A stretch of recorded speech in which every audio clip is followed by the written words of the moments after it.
Здравствуйте, новости продолжают вечерний эфир НТС. В студии Манас Ачгитов. Я Джанка Загбаева. Добрый вечер. И в начале анонс главных событий, произошедших сегодня. Угроза новых оползней. В Узгенском районе спасатели из-за схода земляных масс не могут приступить к поиску тел погибших. Накануне оползень накрыл семью из 6 человек. Ошибка пилотов. Международный авиационный комитет опубликовал предварительные итоги расследования авиакрушения в Даче-Су. Правительство ждет окончательный отчет. Она нашлась, но, увы, не живая. После 3 недель поисков обнаружено тело пропавшей 4-летней девочки. Правозащитники просят не оставлять малышей без присмотра. «Кентавр» назвали возрождением чуда. Премьера нового авторского фильма Октана Рымкубата состоялась в Бишкеке. Пока только восторженные эмоции. Автор готовится к критике.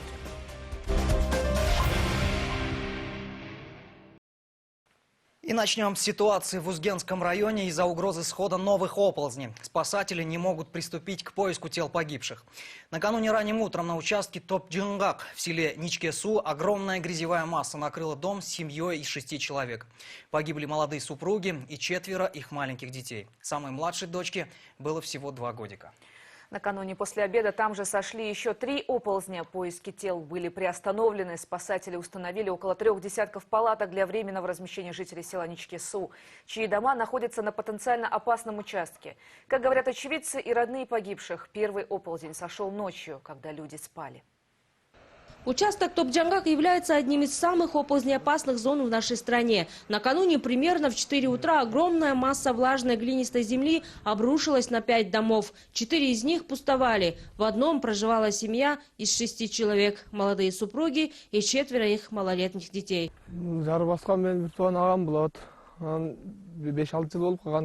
Там осталась семья моего брата. Когда земля обрушилась, ко мне прибежал его сосед. Я устремился к его дому, чтобы спасти родных. Пытался искать их, но у меня не получилось.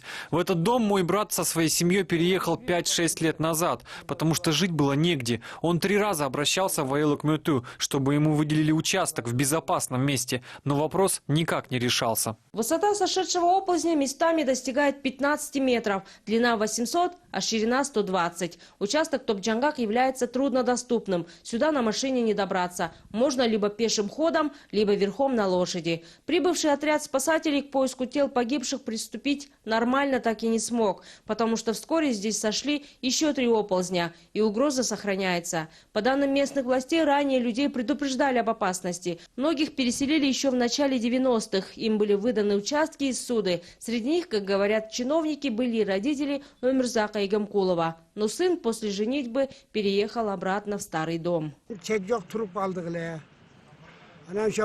Наши сельскохозяйственные земли здесь и пастбища тоже. В селе нет таких пастбищ, поэтому многие продолжают держать хозяйство именно здесь. Боялись, но полагались на Всевышнего. На участке Топ-Джунгак проживают 10 семей. 6 из них временно были размещены в местную школу. Она находится в безопасной зоне. Остальные 4 семьи продолжают оставаться в своих домах. Как отмечают местные органы власти, всем из них дано строгое предостережение. Однако, несмотря на угрозы их жизни и членов их семей, те принципиально не хотят покидать свои жилища. Всех предупреждали, но есть у нас жители, которые не следуют нашим предостережениям. На этом участке нельзя находиться. Ради их же блага мы обратились в суд с требованием уже их принудительного переселения. А кто будет сопротивляться, будут иметь дело с судоисполнителями, потому что у нас уже нет другого выхода. По всей республике, по данным МЧС, насчитывается 1012 оползнеопасных участка. В них находится порядка 4000 жилых домов и строений. Самое тревожное, там продолжают проживать люди. Если в некоторых из них семьи отказываются покидать свои обжитые дома, то в других они остаются от безысходности.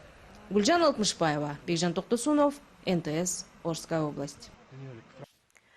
О мерах по обеспечению безопасности в зоне ЧС в Узгенском районе президенту сегодня доложил министр чрезвычайных ситуаций. По словам Кубатбека Буронова, из территорий, опасной для проживания, люди переселены в безопасные районы. Министр рассказал, почему поисково-спасательные работы были приостановлены.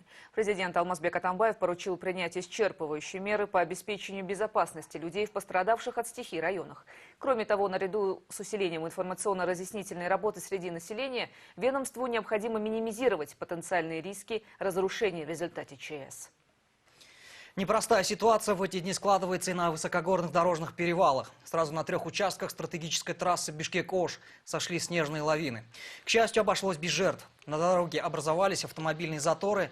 МЧС объявила, что сегодня с 6 утра было введено ограничение на передвижение авто по трассе Бишкек-Ош на отрезке от пункта Сосновка в Чуйской области до пункта Орал в Джалалабадской области. Ведомство рекомендует водителям временно отказаться от поездок по этому маршруту. Вскоре МЧС сообщила, что со стороны Сосновки в 4 дня было открыто движение по одной полосе для тех машин, которые направляются в Сусамырскую долину и Таласскую область.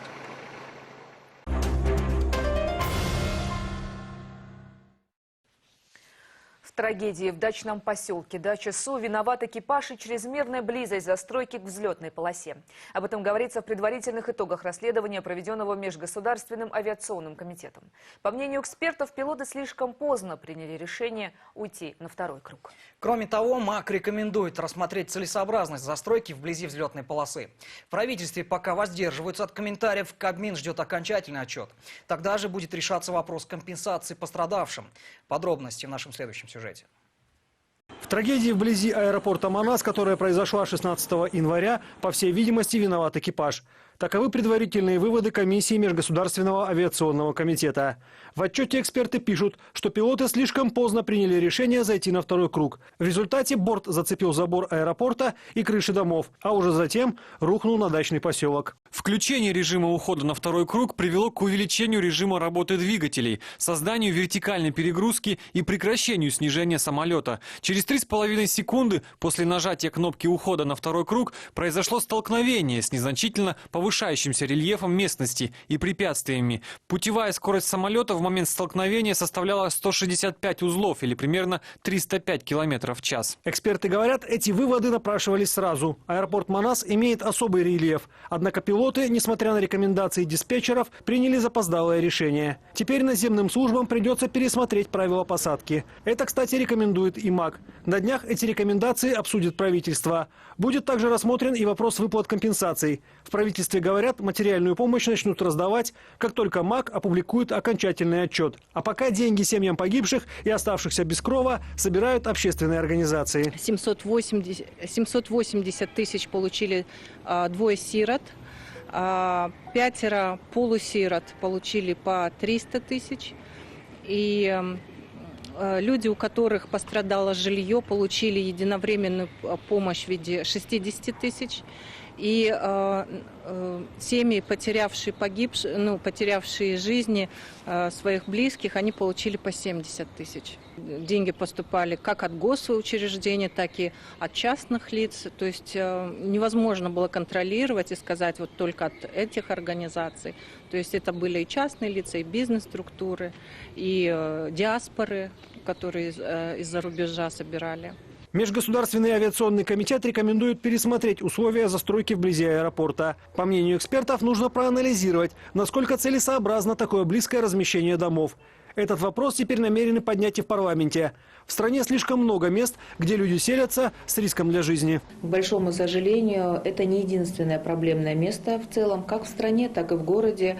У нас есть жилмассив Дордой-2, да, который находится на газопроводе высокого давления. У нас есть жилмассив Алато, где дома находятся непосредственно вблизи скотомогильника. У нас есть территория ТЭЦ-2.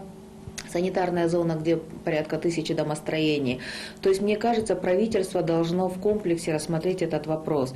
И уже, наверное, не тянуть. Мы же не должны, знаете, ждать до какого-то происшествия. Мне кажется, вот сейчас уже самое время, наверное, исходя из этой ситуации, принять какое-то одно решение. В МАКе говорят, расследование происшествия продолжается. Комиссия продолжает анализ летной и технической документации, имеющей отношение к авиационному происшествию, а также записей бортовых и наземных средств объективного контроля. Для проведения специальных исследований в Национальный комитет по безопасности на транспорте США направлен блок бортового компьютера управления полетом, найденный на месте авиакатастрофы. Как только будут собраны все данные, их представят правительству и общественности. Игорь Потанин, Алтынбек Канабекулу, НТС. парламенте в очередной раз призвали правительство принимать меры, направленные на развитие производства и увеличение экспорта. В Комитете по аграрной политике сегодня рассматривали проект постановления о защите интересов отечественных экспортеров в условиях интеграции в ЕАЭС. По словам инициаторов документа, в нынешних реалиях по некоторым сельхозпродуктам страна не может обеспечить даже собственный рынок, не говоря уже о поставках государства-партнеры. Так, по уточненным данным, экспорт товаров в прошлом году по сравнению с 2015 уменьшился как минимум на 10%. Однако в правительстве заверяют, что причина вовсе не во вхождении Кыргызстана в ЕАЭС. Чиновники отмечают, что не вступление в этот союз, напротив, вызвало бы более негативные экономические последствия для нашей республики.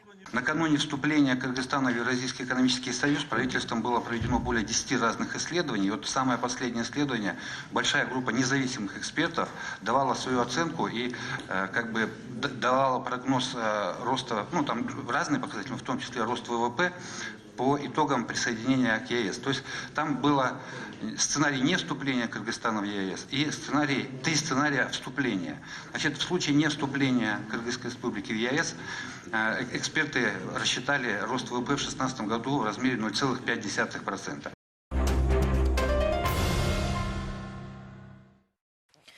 Суд избрал меру пресечения Садыру Джапарову. Пока не закончится следствие, он будет находиться в Бишкекском следственном изоляторе. Его обвиняют по 4 статьям, в том числе в организации захвата в заложники в 2013 году полпреда правительства в Иссык-Кульской области Эмиля Каптагаева. Из числа сторонников Садыра Джапарова арестовано 105 человек, которые сначала участвовали в мирном митинге, а после стали открыто нарушать общественный порядок. Самые активные и агрессивно настроенные митингующие ринулись захватывать здание Комитета нацбезопасности, прорывая оцепление и закидывая милиционеров камнями и бутылками. По данным ГУВД, 12 человек, которые разбили милицейский автобус, сейчас ожидают решения об избрании им меры пресечения. 64 человека по решению судебных органов заключены под стражу на сроки от 2 до 5 дней. Еще 12 оплатили штраф. Арестован до конца срока следствия. Такую меру пресечения задержанному в минувшую субботу Садыру Джапарову избрал Первомайский районный суд столицы. Экс-депутата, напомним, задержали прямо по прибытии при пересечении кыргызско-казахской границы на КПП «Акджол». Примерно в 12:45 Садыра Джапарова вывезли с границы на 3 автомобилях, доставив его в СИЗО ГКНБ.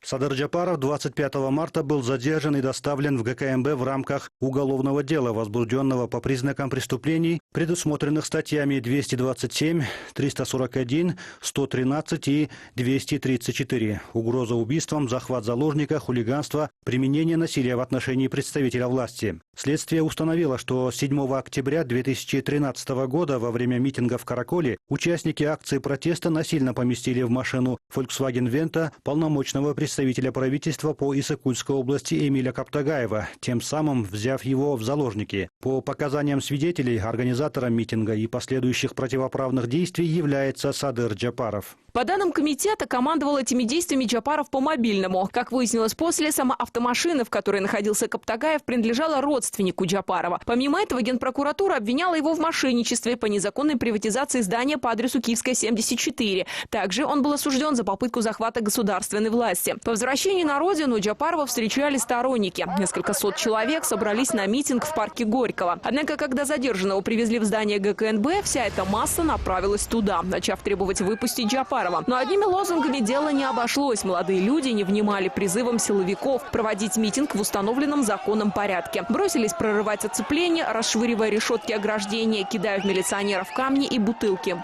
Активные участники митинга в целях доставления в районное управление внутренних дел были доставлены в салон автобуса, где они, продолжая свои противоправные действия и пытаясь скрыться, стали разбивать стекла и повредили двери автобуса, принадлежащие Бишкекскому пассажирскому автотранспортному предприятию. Силовикам пришлось даже произвести 2 предупредительных выстрела в воздух. Каких-либо иных средств типа резиновых пуль, дымовых шашек или слезоточивого газа не применялось, заверяют в ГУВД. В отношении указанных лиц возбуждены уголовные дела по статьям хулиганство, причинение имущественного ущерба и применение насилия в отношении представителя власти. 1 милиционер был госпитализирован, еще 7 получили различные телесные повреждения.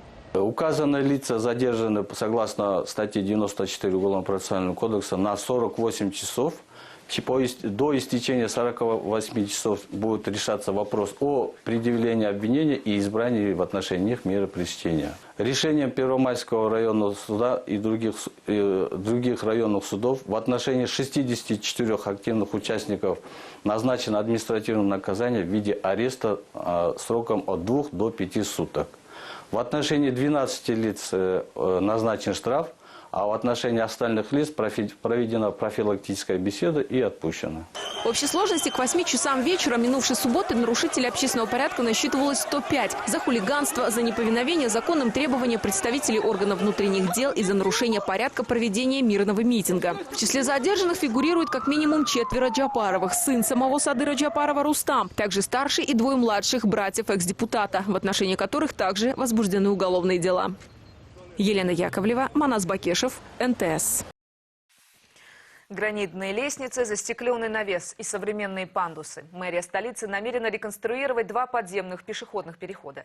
Речь идет о подземках на перекрестках проспектов Чуй и Манаса и улиц Абдрахманова и проспекта Чуй. Оба они, как говорят в управлении капитального строительства, находятся в аварийном состоянии. Местами капает с крыши и уже трескается штукатурка. Ремонт только этих 2 подземок возле ЦУМа и Национальной филармонии обойдется по подсчетам управления капстроительства в 70 миллионов сомов. Впрочем, и сейчас оба этих подземных сооружения, пожалуй, можно назвать самыми благоустроенными из всех, что имеется в столице. Ведь не секрет, что некоторые подземки давно находятся в запущенном состоянии. Об инициативе муниципалитета расскажет Анастасия Соболева.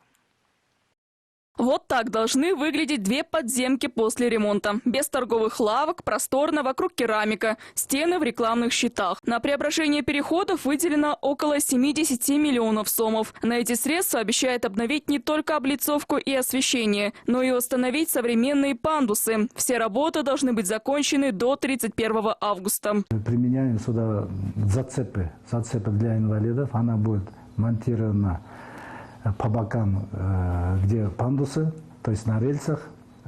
Она будет электрическая, то есть инвалид или там колясочники могут сесть, нажать на пульт и подниматься, опускаться. Пандусы и тактильная плитка. Всего лишь 2 положительных момента, которые выделили отечественные дизайнеры из-за этой задумки. Материалы, которые собирается применять мэрия, по их словам, недолговечны. Пройдет лет 5-7, и подземные переходы придется вновь ремонтировать. Лучше всего применять натуральные материалы. Это камень, либо это там идет гранитное, если это напольное покрытие, то это должен быть гранит с бетоном там, или обожженный камень.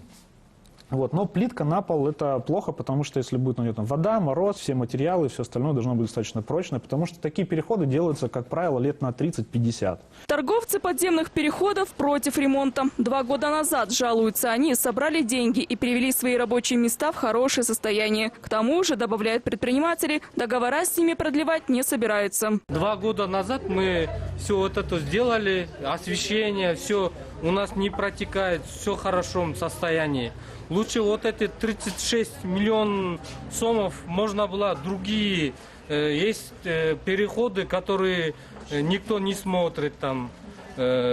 К примеру, возле автовокзала, возле Ошского рынка. В столице 13 подземных переходов, и не все отвечают требованиям безопасности. Вот этот подземный лабиринт находится в микрорайоне Восток-5. Здесь очень грязно, а запах словами невозможно передать. А еще здесь темно и страшно, не только ночью, но и днем. Поэтому люди предпочитают переходить дорогу по трубам теплоэнергоцентрали, хоть и опасно. Но кое-кто уже привык и к запаху, и к темноте. Не заблудиться в потемках помогает фонарик.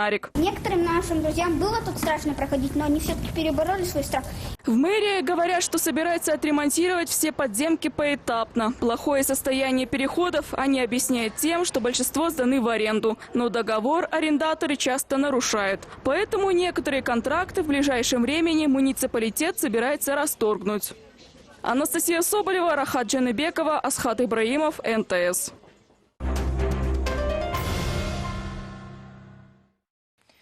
Поиски 4-летней Лидии Кашкаровой завершились. Тело девочки обнаружили накануне в речке недалеко от места пропажи. Правоохранители не исключают, что его сюда могло принести водным потоком. Родственники, милиционеры и волонтеры искали девочку 3 недели. Напомню, маленькая Лида пропала 7 марта. За день до случившегося мама оставила девочку погостить у дяди, который работает в кафе на объездной дороге неподалеку от села Ивановка.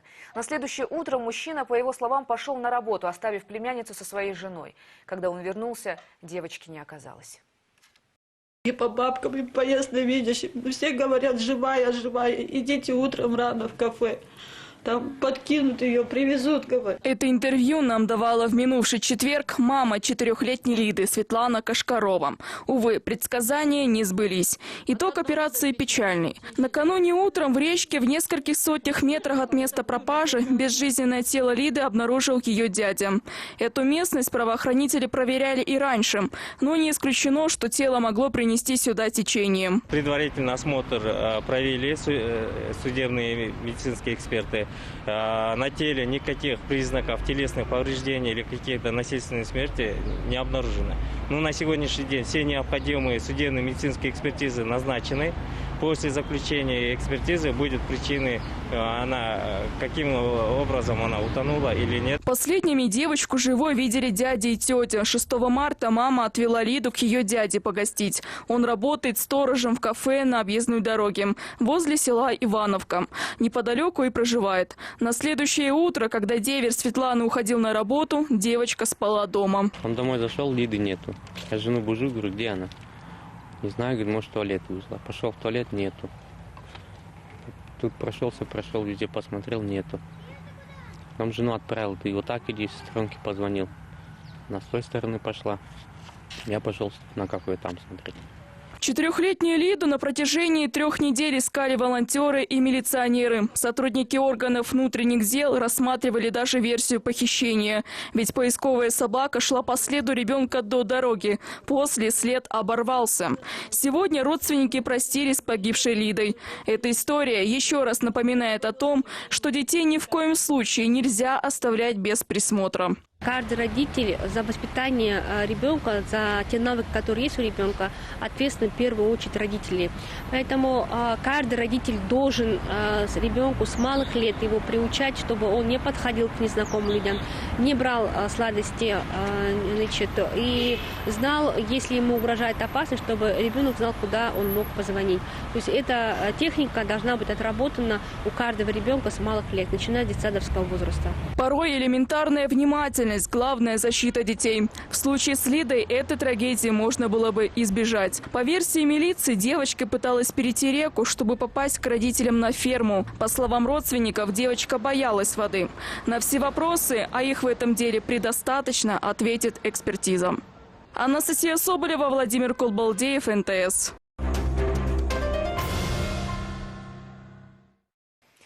Возрождением КРГС назвали фильм «Кентавр». Первые отечественные зрители. Национальный показ киноленты прошел накануне в Бишкеке. Неподдельные эмоции и восторг высказывали как признанные мэтры кинематографа, так и рядовые кинолюбители. По их мнению, фильм снят на высоком профессиональном уровне, а весь сценарий построен на духовности и патриотизме. Режиссер Актан Арым-Кубат не исключает, что споры вокруг его картины в любом случае будут.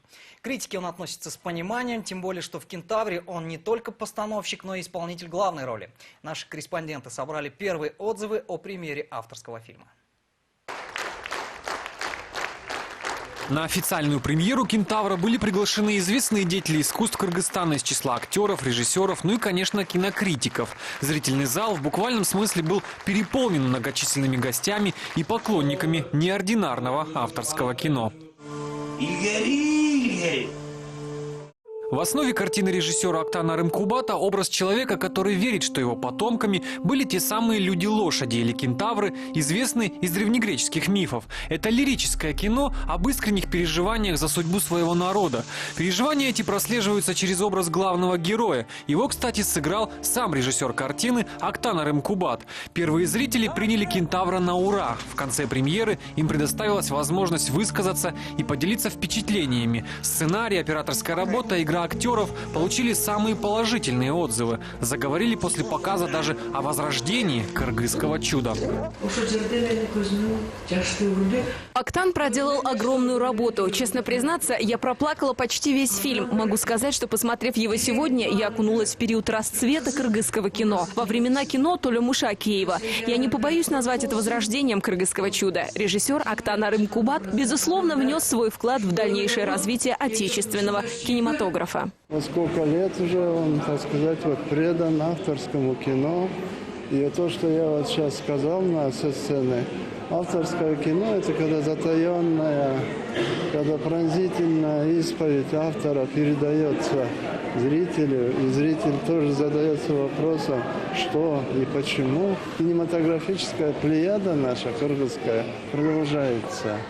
Когда-то было кыргызское чудо, понимаете, который возглавлял Чыңгыз Төрөкулович Айтматов. Он был, так сказать, застрельщиком этого чуда.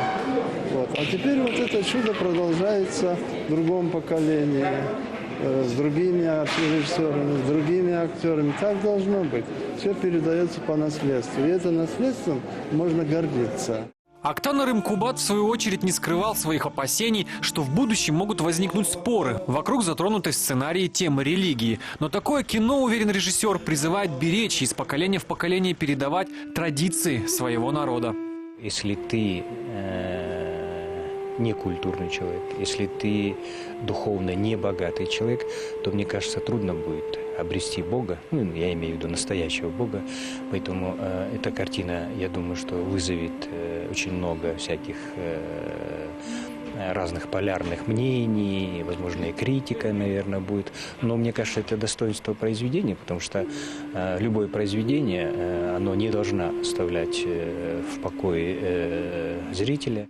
Над созданием фильма вместе с отечественными кинокомпаниями трудились специалисты из Франции, Германии и Голландии. В копилке «Кентавра» уже приз международного фестиваля авторского кино, прошедшего месяц назад в Берлине. Этот фильм стал единственным представленным там из азиатских стран. На большом экране посмотреть «Кентавр» любители кино могут совсем скоро. В кинотеатрах показ стартует уже в предстоящую пятницу. Алексей Немашкал, Каир Джалабекова, Бакыт Кушалиев, НТС. Авторское кино, как правило, создается для любителей, но в этом случае, мне кажется, он найдет внимание широкого зрителя, тем более картина действительно того стоит. Я в этом не сомневаюсь. В год нравственности, воспитания, культуры фильм о духовном богатстве будут только кстати. Ну что ж, на этом мы завершаем наш информационный выпуск. Сразу после нас смотрите программу «Элет». Увидимся завтра. До свидания.